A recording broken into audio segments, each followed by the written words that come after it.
Hi, I'm Elena, a graphic designer with a knack for turning everyday visions into vivid realities. The sun was setting behind us, casting golden hues over the beach as Michael and I stood hand in hand, surrounded by the people we loved most. The day had been nothing short of magical, with the air filled with laughter and the gentle hum of the ocean. "You look absolutely stunning, Elena," Michael whispered, kissing my hand as we turned to face our family and friends. The applause erupted around us, and I couldn't help but feel like the luckiest woman alive.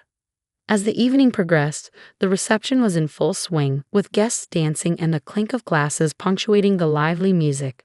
Michael tugged at my hand, pulling me slightly away from the festivities. His expression was serious, a stark contrast to the joyous smile he had worn all day. "Elena, there's something important. Sarah's here tonight. I think it would be best if you apologize to her." "Apologize? Michael, why would I apologize to your ex on our wedding day?" I could feel my heart pounding, confusion quickly morphing into frustration. "It's just, there were things left unsaid, and it could give us all some closure." "Michael, this is our day. Why are we even discussing this now? Why is she here?" He looked away, the tension between us thickening. "She's a friend of the family, and it didn't seem right not to invite her. Just a few words, Elena, for my peace of mind." "Fine, if it means so much to you," I conceded, though resentment simmered beneath my calm facade. We approached Sarah, who stood awkwardly by the edge of the dance floor.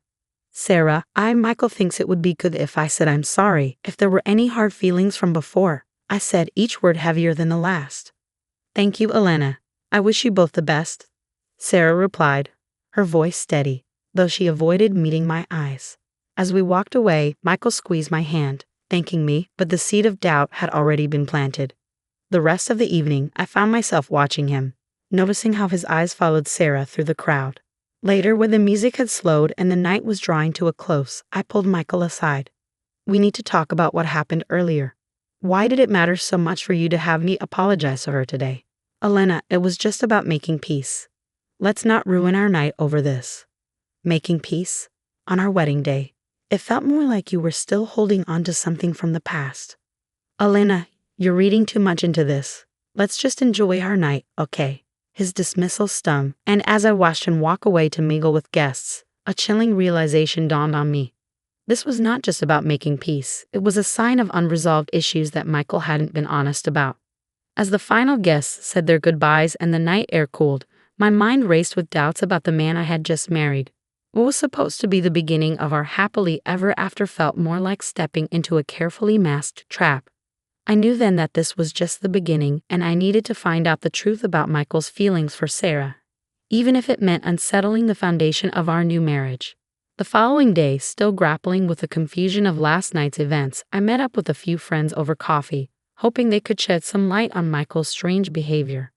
Why would Michael want me to apologize to Sarah, of all people, on our wedding day? I questioned, stirring my coffee more out of nervousness than need. "Elena, you know there was always something unfinished about how things ended with Sarah." "Maybe he feels guilty," offered Lisa, always the one to play devil's advocate. "But guilty enough to ruin our wedding day? It just doesn't add up," I countered, feeling the frustration bubble up again. "Yeah, it's weird, but maybe he's just trying to clear his conscience," Tom chimed in, trying to sound neutral. Determined to confront Michael directly, I waited for him to return from work. As soon as he walked through the door, I knew we had to clear the air.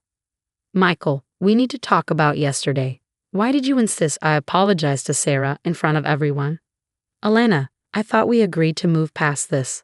I just wanted to smooth things over." "Smooth things over, or is there something else? Are you still holding on to feelings for her?" "Come on, Elena, don't start.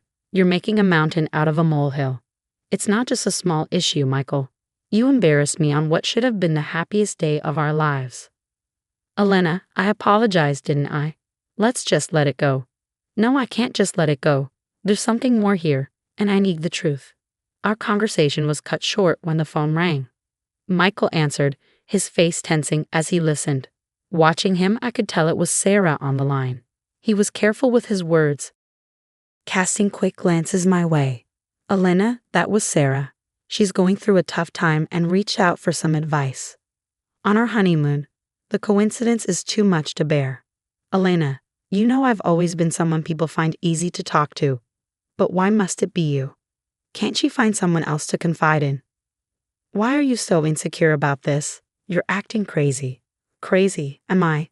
Or is it crazy to have your husband taking calls from his ex on our honeymoon? Elena, stop overreacting. You're letting your imagination run wild. Feeling neither heard nor respected, I decided to take matters into my own hands. The next day, I contacted Sarah directly and met her in a quiet cafe downtown. Sarah, I don't mean to intrude, but I need to understand why you're reaching out to Michael now. Elena, I'm sorry if it's causing trouble. He was a big part of my life, and there are things I'm still working through. But why now, Sarah? Why on our wedding day? I guess I hoped it would be closure, not just for me, but for Michael too. This isn't closure, Sarah. It's stirring up more trouble. What exactly did you two not finish talking about? Elena, I don't think I'm the one you should be asking. The meeting left me with more questions than answers, feeling my resolve. I needed undeniable proof of whatever was happening behind my back. If Michael wouldn't give me the transparency I deserved, I'd find it myself. The gears were already turning for a plan to reveal the full extent of Michael's deceit. A plan that would need careful, calculated steps to execute. I couldn't let this slide. The doubts and secretive talks were too much. I called my friend Mia, who had always been my go-to in times of crisis. Mia, I need your help. It's about Michael and Sarah. Whatever you need, I'm here. I need to know what's really going on between them. I'm thinking of hiring a private investigator. Are you sure about this, Elena? That's pretty serious. I've never been more sure of anything. Can you recommend someone? Actually, yes. I know someone discreet and effective. I'll send you his contact. The private investigator was a man of few words but came highly recommended. Rick assured me he could get the evidence discreetly and quickly. We met in a dimly lit cafe where I laid out what I needed. I want to know how often they meet, texts, calls, everything. Understood. I'll get you what you need. The days that followed were a mix of anxious waiting and acting normal around Michael. Finally, Rick called. I have something for you. We met again, and he handed over a folder filled with photos, text message logs, and call records.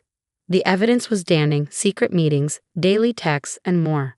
It's as you suspected, they've been in frequent contact. Armed with the truth, I decided it was time for everyone else to know. I planned to expose Michael at our upcoming anniversary party. Mia was pivotal in orchestrating the event so that all our close friends, including some of Sarah's, would be there. The night of the party, the air was charged with tension, at least for me. Michael was his usual charming self, unaware of the storm about to break. As we gathered everyone for a toast, I took a deep breath. This was it. Thank you everyone for being here today.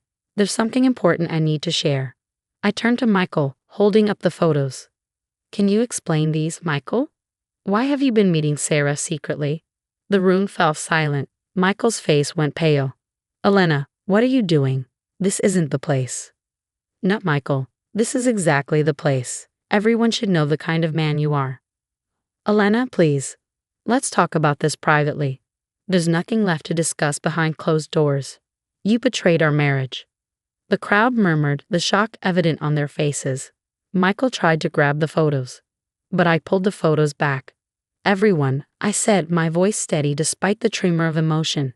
I found out Michael has been lying to us all for months. He's been seeing Sarah all while being married to me. Elena, stop this now. It's not like that, Michael pleaded. Then what is it like, Michael? Tell us all, since there's so much to say. The room was thick with tension. Friends exchanged uneasy glances, unsure of whom to support. Elena, this isn't you. You're better than this, Michael tried to deflect. I am better, I said, and that's why I'm doing this. I deserve the truth, and so does everyone here. As I stood there, feeling the weight of the gathered eyes on us, I knew things would never be the same. But I felt a surge of empowerment, having taken control of the narrative and refusing to be a victim in my own story. This was the beginning of reclaiming my life, no matter the fallout. The room fell silent as the confrontation unfolded. Friends and family, some with mouths agape, watched as the drama between Michael and me reached its climax. Why, Michael? Why did you deceive me? Why all the lies? I demanded, my voice steady despite the storm raging inside me. Elena, I didn't want to hurt you. It wasn't anything serious with Sarah. I was confused and I made a mistake, Michael stammered, his voice a mix of desperation and regret. A mistake? Secret meetings, countless texts and calls are a mistake. You humiliated me on our wedding day, Michael. This wasn't just a lapse in judgment. Please, Elena, I love you. I never wanted to lose you, but you chose to betray me. How can there be love where there is no trust? The room echoed with uneasy whispers. Our friends exchanged looks of disbelief and pity. I thought we could get past this. I thought we could start over, Michael pleaded, reaching for my hand. Start over after everything. No, Michael. It's too late. I can't just pretend nothing happened. As I pulled my hand away, Mia stepped forward. She's right, Michael. You can't just play with people's feelings and expect no consequences. Elena deserves better. Supportive nods from others in the room bolstered my resolve. This wasn't just my battle anymore. It was a stand for respect and truth. Turning back to Michael, I took a deep breath. This is over, Michael. I deserve a life filled with genuine love and respect, not deception and heartache. With that, I walked away, the murmurs of support following me as Michael stood there, a figure of solitude and regret. In the days that followed, the reality of my decisions sank in. It was daunting yet liberating. The path ahead was unclear, but it was mine to shape. I was no longer bound by Michael's deceit or the shadow of a relationship built on lies. I began channeling my energies into my passion for design, taking on new projects that challenged and excited me. My nights were no longer about what-ifs, but about the joy of creating, transforming blank canvases into expressions of my inner strength. Life was different now, quieter but more authentic. I had found a new community of friends who valued and respected me, and every day was a step toward healing and growth. Standing by the ocean one evening, the breeze gentle and reassuring, I realized that this was not just an end but a beginning, a chance to embrace who I was and who I could become. No longer defined by someone else's actions, I was free to be unapologetically Elena, strong, creative, and undeterred by the past. That brings us to the end of Elena's tumultuous journey. Now, here's a question for all of you. Should personal issues, like past relationships, ever be brought into new commitments, especially something as serious as marriage? Where should one draw the line between past loyalties and present commitments? This story unfolded with every secret revealed, leading to drastic decisions. What's your take on balancing personal history with current relationships? I'd love to hear your thoughts and stories in the comments below. Your insights not only enrich our community, but also help others who might be facing similar situations. Don't forget to like this video if you found Elena's story compelling, and subscribe to stay updated with more narratives that stir the mind and challenge our hearts. Your interaction means the world to us, and we're eager to see how you feel about this complex intersection of love, trust, and past connections.